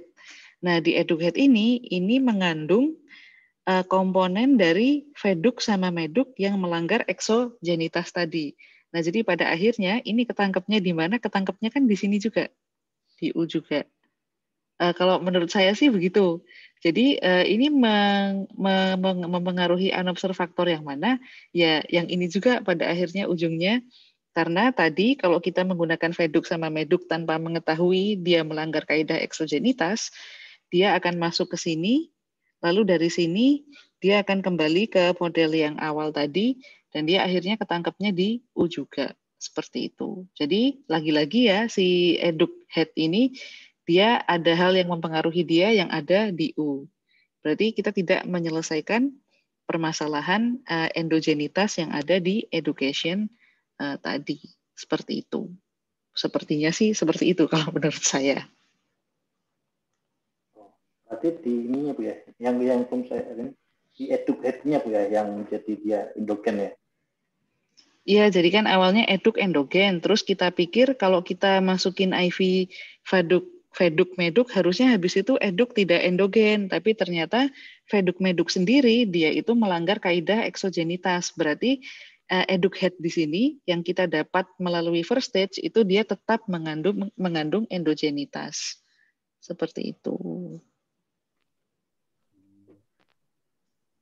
Kalau eksogenitas itu kan istilahnya kan untuk veduk dan meduk itu kan hanya mempengaruhi apa meduk saja Bu, tapi tidak mengaruhi penghasilan kan gitu. Kalau eksogenitas seperti itu kan Bu. Ya, eksogenitas itu yang pertama, veduk sama meduk tidak mempengaruhi wage kecuali melalui eduk. Dan yang kedua, veduk sama meduk itu covariance-nya terhadap U itu harus 0. Jadi ada dua syarat eksogenitas. Yang pertama, veduk meduk tidak mempengaruhi wage kecuali melalui eduk. Yang kedua, veduk meduk itu covariance-nya dengan U itu harus 0. Tapi sekarang dia covariance-nya sama U sudah tidak lagi 0. Karena apa? Karena ada faktor motivasi tadi, yang dia berada di luar model. Nggak bisa ketangkep di dalam model. Seperti itu. Untuk veduk meduk itu pengaruhnya cuma motivasi untuk pendidikan anaknya agar tinggi aja mungkin kan. Tidak pengaruhi motivasi orang tua itu tidak mengaruhi penghasilan dari si anak istilahnya kan ya. Iya. Jadi motivasinya itu adalah saya mau nyekolahin anak saya setinggi apa. Saya mau nyekolahin dia sampai S1, S2, S3. Nah, itu apa namanya? Motivasi si anak. Orang tua kok anak sih. Motivasi si orang tua. Kalau tadi waktu kita membahas motivasi itu benar motivasi yang dimaksud adalah motivasi orang tua. Kalau misalnya bukan, ya berarti apa yang kita bahas kali ini mungkin tidak sama dengan yang dimaksud dengan Pak Gilang. Seperti itu.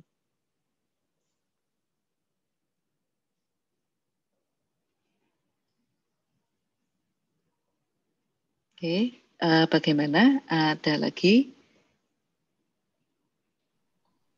Ya Bu, saya sepakat dengan Bu Amanda bahwa dengan adanya motivasi tadi di first stage kita akan menghasilkan estimasi eduk yang tidak eksogen Bu ya. Saya sepakat.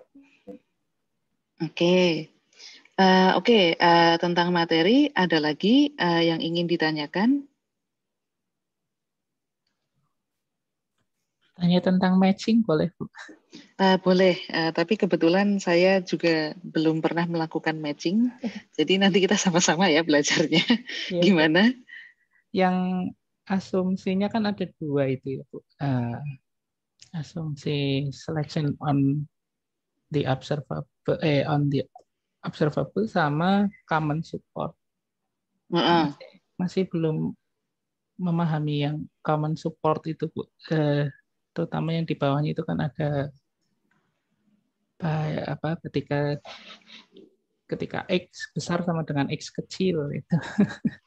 Oke, bentar ya.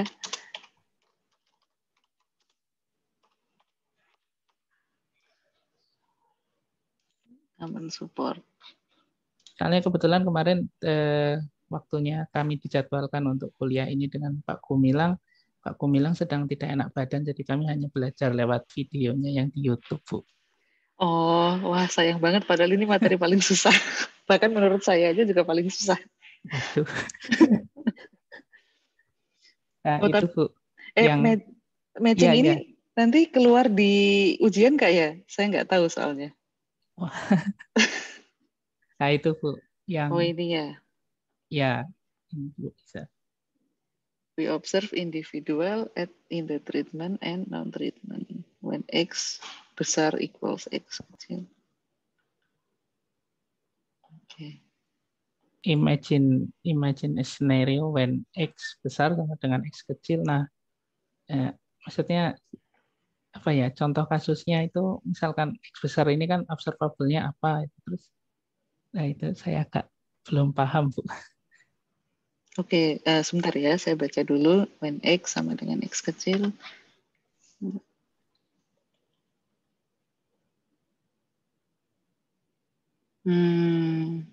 Okay.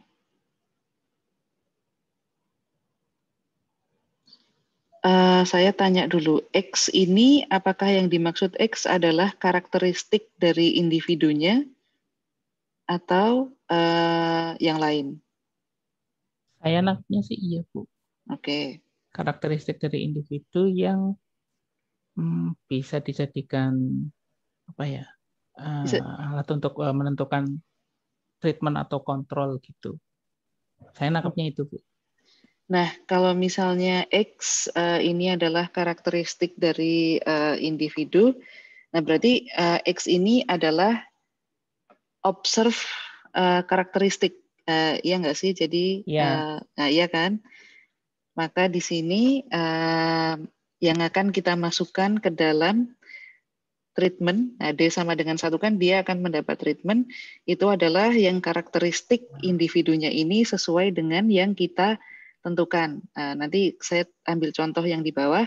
Jadi ini kita masuk ke matching method ya, jadi kita punya pool sample of subject yang banyak banget. Nah, maka kita tentukan karakteristik yang mana nih yang mau kita jadikan padanan. Jadi padanan tuh misalnya nih kita hanya mau mengecek orang-orang yang mereka itu misalnya masuk ke kategori poor misalnya, miskin. Nah, nanti yang di kategori miskin itu maka yang di sampel tadi yang di menerima treatment sama yang kontrol itu kita cari yang karakteristiknya sama-sama, misalnya kategorinya penghasilan mereka adalah rendah, jadi mereka masuk kategori miskin. Nah, maka di sini X sama dengan X, maka probability D sama dengan 1, X sama dengan X sama dengan 1 ini adalah ketika kita melihat sampel, pool dari sampel kita ini, terus kita lihat mana yang dia punya karakteristik yang kita tentukan, lalu kita lihat di situ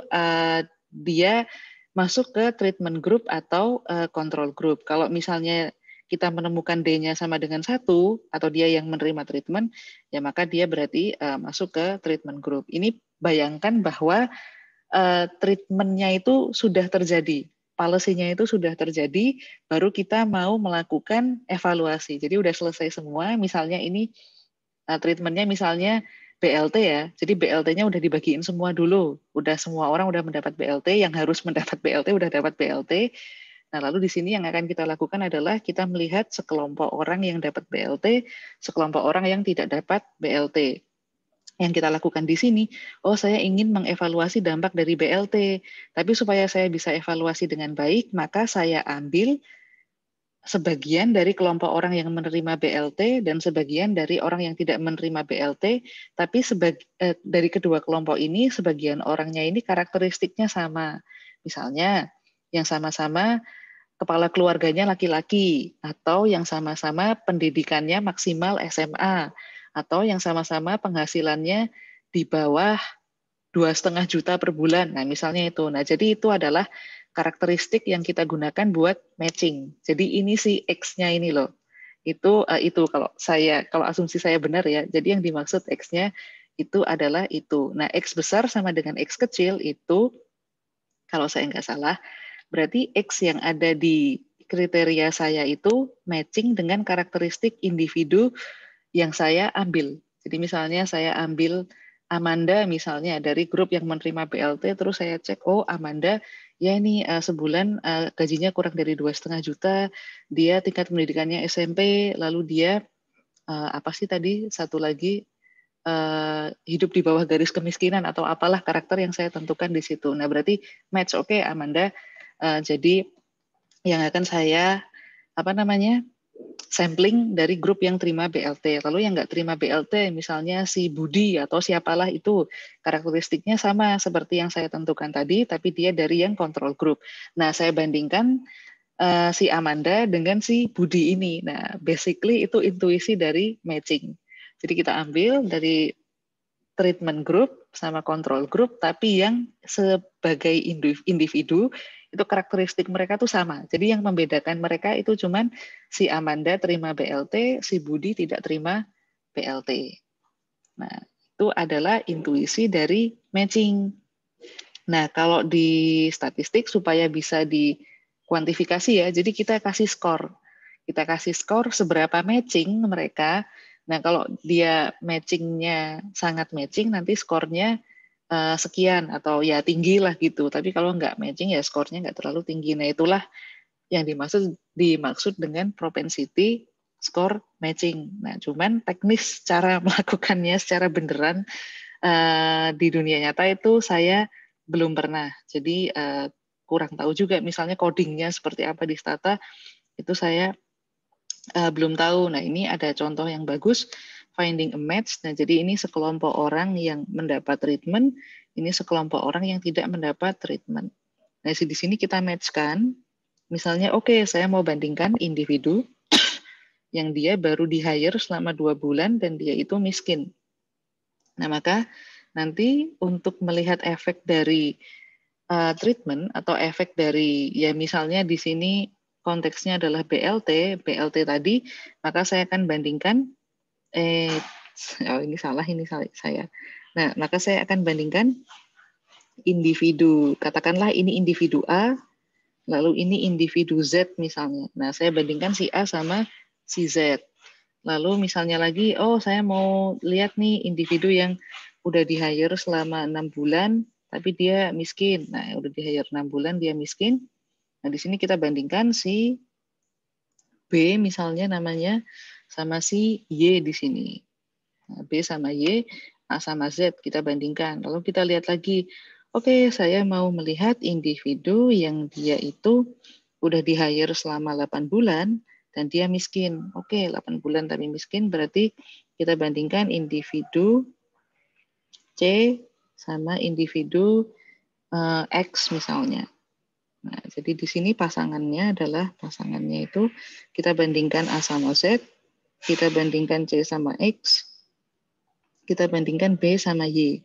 Nah, nanti ketika kita mau melakukan evaluasi dampak, itu si grup yang ini itu masuk ke ini treatment group, yang ini masuk ke control group. Nah, cuman kita ngumpulin individunya tuh ya istilahnya metani seperti ini gitu loh, memastikan oh ya ini match sama ini match sama ini, berarti nanti perbandingannya itu memang sekelompok individu dengan karakter yang sama, yang membedakan itu cuman yang satu dikasih BLT, yang satu nggak dikasih BLT. Nah, nanti tinggal kita pakai DID misalnya, seperti itu. Jadi itu intuisi dari matching. Apakah cukup membantu? Bantu, Bu. Tapi saya masih harus ngunyah-ngunyah dulu. Nggak apa-apa loh, pelan-pelan aja. Itu finding a match. Oke, ada lagi. Oh ya, tapi ada beberapa problem ya dengan matching. Mematchingkan individu itu nggak mudah. Dan juga apa yang mau di-matchingin itu juga menentukannya nggak mudah. Jadi tidak terus setiap individu itu pasti ada matchingnya. Jadi Anda boleh ya, misalnya di treatment itu Anda menemukan untuk individu A, ternyata dia match sama individu X, Y, Z. Jadi kontrolnya 3, itu boleh. Nah, tapi yang lebih sering terjadi itu adalah nggak ada yang match. Nah, kalau nggak ada yang match itu terus gimana? Nah, itu Anda ubah lagi, misalnya ini karakteristik yang mau saya matchkan, misalnya ya udah saya ganti jangan yang ini atau apalah gitu, itu bisa. Nah, lalu observe karakteristik yang bisa dilihat itu kan banyak banget ya, dan ya nggak perlu semuanya di matchingin, itu nggak apa-apa. Misalnya Anda ambil aja, oke, saya mau lihat income-nya aja, sama tingkat pendidikannya aja, sama apakah dia menikah atau tidak, misalnya itu boleh. Lalu each characteristic takes on many values, jadi itu betul ya. Apalagi kalau misalnya income itu kan range-nya kan dari yang paling kecil sama yang paling besar. Kalau Anda menggunakan angka exactly, kayak saya mau individu A yang gajinya Rp554.252, ini harus ada match-nya. Oh, yang nggak bakal ada. Jadi kasih angka yang jangan terlalu spesifik. Misalnya, oke, under 500.000 rupiah atau above 500.000 rupiah. Nah, lalu Anda bisa kena curse of dimensionality. Nah, ini artinya apa? Nah, jadi dimensi karakter yang ingin kita lihat itu kan sebenarnya bukan yang ingin kita lihat, tapi yang bisa kita lihat itu kan banyak ya. Jadi terlalu luas.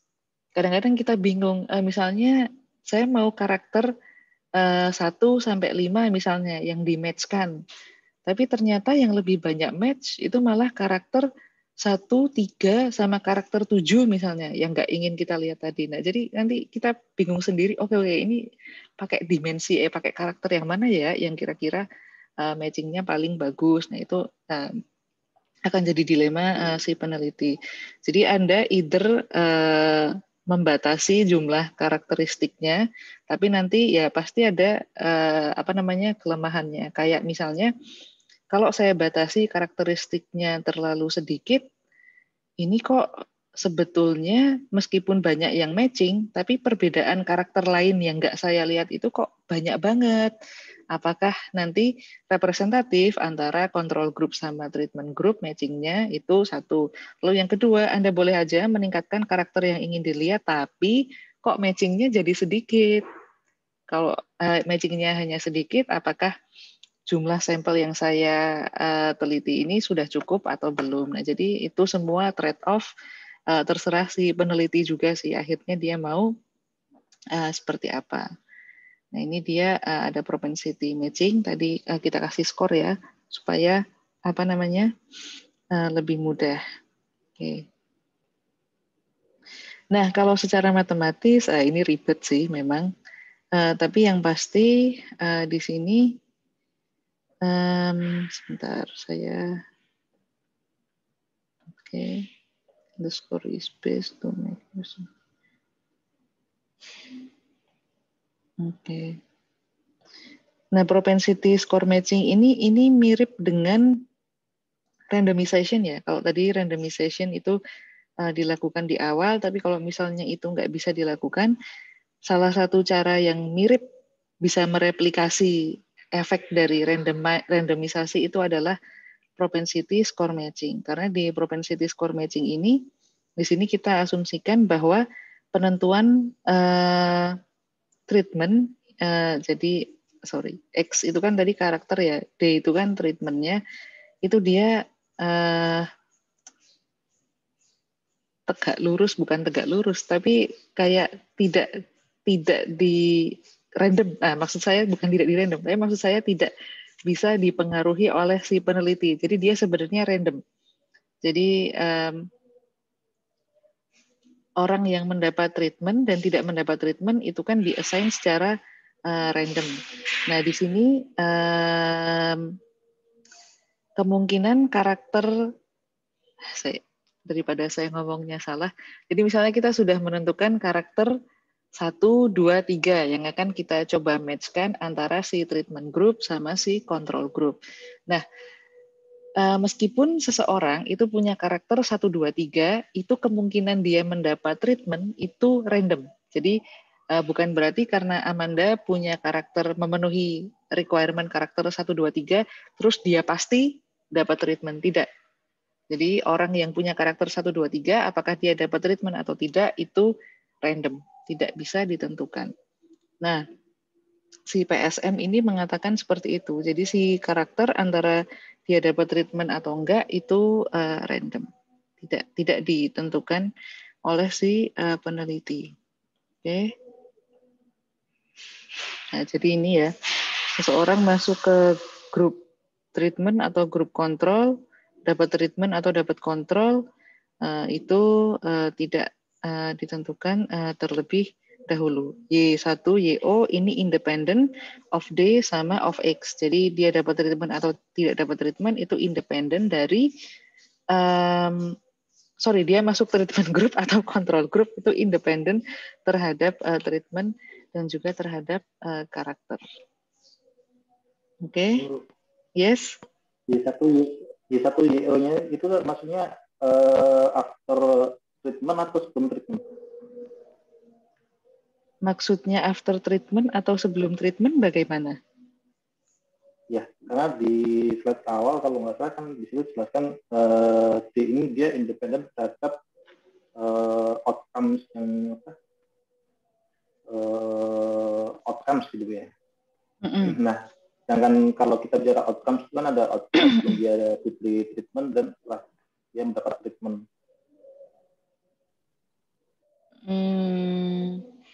Sorry, yang outcome tadi yang mana? Apakah X yang dimaksud dengan outcome? Yang ini di bersamaan Y1, Y0 independen terhadap D given X dulu. Oh ini? Ya. Oke. Yang dimaksud Y1, Y0 ini apakah Y1, Y0 sebelum treatment atau setelah treatment? Oh ya, I see your point now. Nah, Y1, Y0 ini apakah setelah treatment atau sebelum treatment? Nah, jadi di sini Y1, Y0 sebelum atau sudah treatment. It's a really good question actually. Ini adalah, semoga saya tidak salah ya, tapi menurut saya ini sebelum treatment. Jadi karakteristik baik dia di grup treatment atau di grup kontrol, itu kan pada akhirnya nanti dia akan menerima treatment atau tidak, atau dia, saya ulang. Jadi bayangkan Anda punya dua kelompok orang, kelompok 1 sama kelompok 0. Nah, kelompok 1 sama kelompok 0. Nah, ini apakah nanti akhirnya dia mendapat treatment atau tidak mendapat treatment itu independen terhadap X. Jadi ini sebelum dia mendapat treatment, nanti outcome-nya itu, outcome mereka ini itu independen terhadap X-nya. Jadi kayak tadi yang saya contohkan, kalau misalnya saya punya karakteristik X, itu belum tentu hanya karena saya ada karakteristik X, saya pasti mendapat treatment. Belum tentu juga karena saya mempunyai karakteristik X, saya pasti tidak mendapat treatment.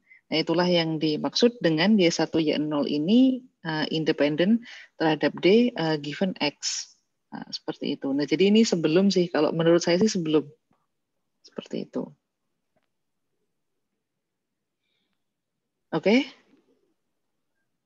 Ya, Oke. Kayaknya itu aja sih yang bisa saya sampaikan di PSM ini. Ini ada step-nya, kalau Anda mau ikutin, ya ikutin aja step-stepnya. Seperti itu aja sih. Oke. Nah, udah hampir jam 12 ya, kita masih punya 4 menit. Kalau ada pertanyaan yang cukup singkat, boleh disampaikan.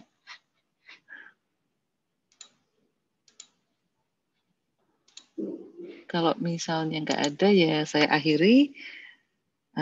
Selamat ujian, semoga nanti ujiannya lancar. Harusnya sih ujiannya nggak akan terlalu beda sama PR ya. Jadi tenang aja, tidak usah terlalu nervous. Kan udah pernah ujiannya Pak Gilang kan waktu ekonometri, jadi santai aja. Oke, itu aja dari saya. Terima kasih. Semoga sukses ujiannya. Sampai jumpa di paruh semester yang berikutnya. Terima kasih. Terima kasih, Bu. Terima kasih Bu Manda.